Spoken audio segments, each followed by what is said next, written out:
गिरिडीह में सपोर्ट कर रहे हैं जयराम जी को, रांची लोकसभा में आपको सपोर्ट कर रहे हैं कि नहीं? सपोर्ट ही नहीं, घूम घूम के नमस्कार, जोहार।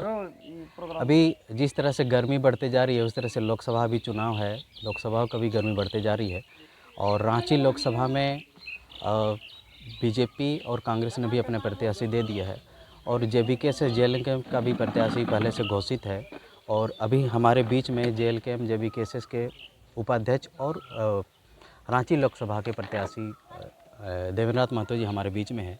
आइए जानते हैं इनका मोटो क्या है, ये क्या करना चाहते हैं क्षेत्र के लिए। आइए, सबसे पहले जोहार और स्वागत है हमारे चैनल में। जोहार जोहार जोहार। देवेंद्र जी, सबसे पहले तो ये जानना चाहेंगे कि आपने पढ़ाई लिखाई की और कुछ सालों से मैंने भी आपको देखा है कि गांव-गांव में जाकर आप एक क्रांतिकारी किए हैं, जबकि कोई भी पढ़ा लिखा आदमी एक सोचता है कि नहीं मैं अपना जॉब की ओर करूं, कोई भी अपना सेफ लाइफ करूं, तो आप क्रांति की ओर कैसे सबसे पहले आपका मन बना? देखिए, अगर पढ़ा लिखा दो तरीके से होते हैं, एक साक्षर होते हैं, एक शिक्षित होते हैं। और बाबा साहब अम्बेडकर जो पढ़ाई पढ़े वो शिक्षित बनने की बात कहे, और शिक्षित बनने का मतलब है कि हमारा समाज किस दिशा में जा रहा है और समाज में कौन क्या नुकसान हो रहा है, ये सबको देख पाना कि कौन बेईमान है, कौन शैतान है, हमारा राज्य का क्या दशा हो रहा है, क्या स्थिति परिस्थिति हो रहा है। तो हमने शिक्षा ग्रहण करके महज साक्षर नहीं हुआ, बल्कि एक शिक्षित, जिस प्रकार बाबा साहब अम्बेडकर जितना पढ़ाई पढ़े हैं, हमको लगता है वर्तमान समय में भी इतना दिन तक पूरे दुनिया में किसी तक नहीं पढ़ा होगा। 22 पीएचडी है और वो एक ऐसा व्यक्ति है जिसको स्कूल जाने का अधिकार नहीं था और उसका जीवनी आज हर स्कूल में पढ़ाया जा रहा है।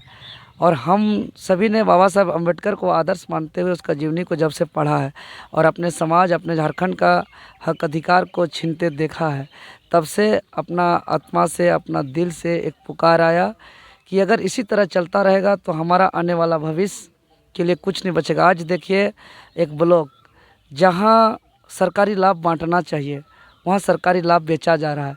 ब्लॉक का कोई काम बिना पैसा से नहीं हो रहा है, सारे काम पैसा लेन देन करके हो रहा है। मतलब वो ब्लॉक सरकारी कार्यालय नहीं बल्कि बाज़ार का दुकान बन गया। उसी प्रकार थाना में भी जिसका पहुंच है, पैरवी है, पैसा है, उसी का काम बन रहा है, बाकी सभी कोई परेशान है। आज नौकरी की बात करें तो हर गांव में हम पूछ रहे हैं कि किसी भी गांव में किसी को नौकरी मिला है? अभी हाल फिलहाल कुछ वर्षों में किसी के गांव के किसी को नौकरी नहीं मिला। मतलब हमारे झारखंड के सारे नौकरी आज गैर झारखंडी ले रहे हैं, बल्कि बगल में बंगाल है, उड़ीसा है, छत्तीसगढ़ है और भी अन्य राज्य है देश में, गुजरात है, महाराष्ट्र है, सभी राज्य में उसी राज्यवासियों का नौकरी होता है।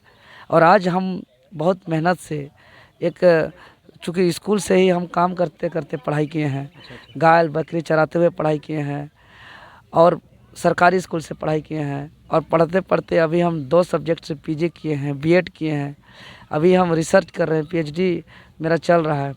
तो इतना पढ़ने के बाद जब हम सारी चीज़ों को देखे तो मेरा आत्मा कहा कि नहीं, अगर हम लोग अभी नहीं लड़ेंगे तो हमारा समाज आने वाला दिनों में बहुत बुरा स्थिति से गुजरेगा और हम झारखंडियों का जितना अभी दर्द है, तकलीफ़ है और लुटेरा लोग, अत्याचारी लोग का संख्या बढ़ते जाएगा, तो आने वाले दिन में हमारा पीढ़ी और जो हम दर्द झेल रहे हैं इससे ज़्यादा दर्द झेलेगा।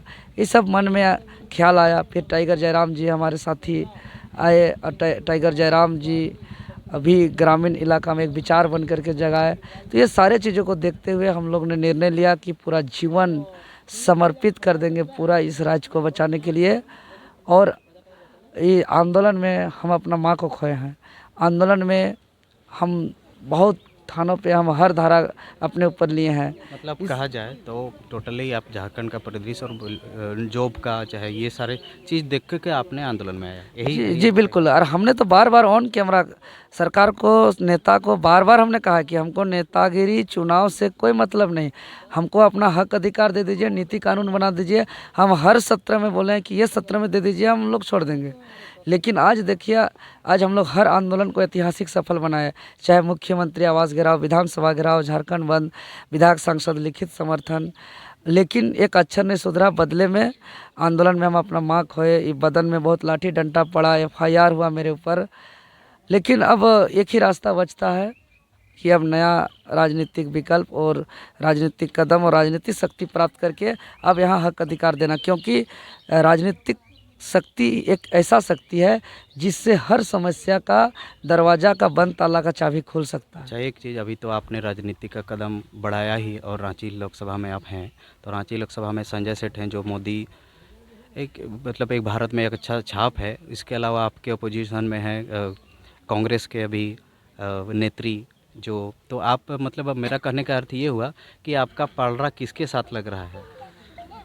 देखिए, हम क्या बोलेंगे, अब जनता से रिव्यू अब लगातार देख रहे हैं। ये लड़ाई देवेंद्र नाथ महतो नहीं, हकीकत अपना कैमरा में आप अपने आंखों से देख रहे हैं कि प्रत्येक गांव के लोग जितने भी घूम रहे हैं, पूरा 6 विधानसभा का, पूरा ग्रामीण इलाका का 17 प्रखंड, 248 पंचायत, फिर नगर निगम के क्षेत्र, सभी वार्ड में जो घूम रहे हैं, सभी अपना तेल, अपना गाड़ी निकाल के अपना खा पी के या भूखे प्यास से घूम रहे हैं।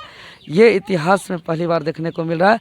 और सभी माँ, चाची, मौसी लोग आंचरा से 1 मुट्ठा 2 मुट्ठा चावल, 1 टका 2 टका पैसा दे रहे हैं ताकि जाइए, अब ताकतवर बनिए, आशीर्वाद है।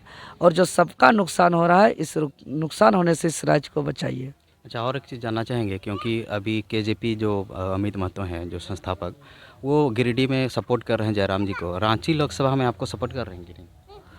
देखिए, खतियानी का बात करते हैं, खतियानी में एकमात्र उम्मीदवार हम ही हैं, तो हम तो उम्मीद करेंगे कि सपोर्ट ही नहीं, घूम घूम के चुनाव प्रचार करके, प्रसार करके हम लोग खतियानी को मजबूत करें, एकजुट होकर हम लोग काम करें और इस राज्य के हितार्थ और कल्याण के लिए हम लोग सारे फैसला लें और एक बेहतर, बहुत ही खूबसूरत हम लोग झारखंड का नवनिर्माण करें।